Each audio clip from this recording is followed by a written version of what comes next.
દેઓલાડી firing range ખાતે ભારતીય સેનાએ એક્સરસાઇઝ ટોપચીનું સફળ આયોજન કર્યું. ભારતીય સેનાના આર્ટિલરી રેજિમેન્ટે નાસિકના ડૌલાડી ખાતે આર્ટિલરી ફાયરિંગ રેન્જમાં તેના વાર્ષિક ફાયર પાવર પ્રદર્શન એક્સરસાઇઝ ટોપચી સફળતાપૂર્વક યોજીને આ પ્રતીક્ષિત કાર્યક્રમે સેનાની અદ્યતન આર્ટિલરી સિસ્ટમને પ્રદર્શિત કરી, જેની તાકાત, ચોકસાઈ અને કાર્યક્ષમતા દર્શાવે છે. આ પ્રદર્શન દરમિયાન હોવિટ્ઝર, મોર્ટાર, રોકેટ લોન્ચર્સ અને મિસાઇલ જેવી અદ્યતન હથિયાર સિસ્ટમ રજૂ કરવામાં આવી. સ્વદેશી ધનુષ હોવિટ્ઝર, K9 વજ્ર ટી-સ્વચાલિત ગન અને પિનાકા મલ્ટી બેરલ રોકેટ લોન્ચર્સ જેવા આધુનિક હથિયાર સિસ્ટમને ખાસ પ્રદર્શિત કરવામાં આવ્યા. સાથે સેનાએ આધુનિક સર્વેલન્સ અને ટાર્ગેટ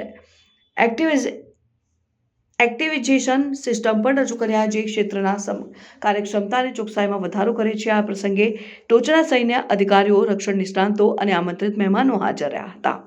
કાર્યક્રમનો મુખ્ય ઉદ્દેશ્ય ભારતીય સેનાની આધુનિક યુદ્ધની પડકારોનો સામનો કરવાની તૈયારી અને ક્ષમતાને રજૂ કરવો હતો. આ પ્રદર્શન પરંપરાગત આર્ટિલરી સિસ્ટમ્સ અને અદ્યતન ટેકનોલોજીના સંકલનને ઉજાગર કરે છે, જે ભારતમાં રક્ષણ અને સુરક્ષા ક્ષમતાને મજબૂત બનાવે છે.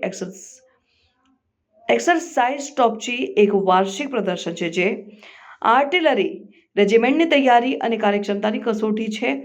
આ કાર્યક્ષમતા સેનાના જવાનો માટે મૂલ્યવાન તાલીમના અવસરો પૂરા પાડે છે અને મેક ઇન ઇન્ડિયા પહેલ હેઠળ સ્વદેશી રક્ષણ સિસ્ટમ્સનો ઉપયોગ કરવાનો સંદેશો આપે છે. આ કાર્યક્રમે રાષ્ટ્રની સુરક્ષા માટે ભારતીય સેનાની તકનીકી પ્રગતિ અને વ્યૂહાત્મક તૈયારી પ્રત્યે વિશ્વાસ મજબૂત કર્યો છે.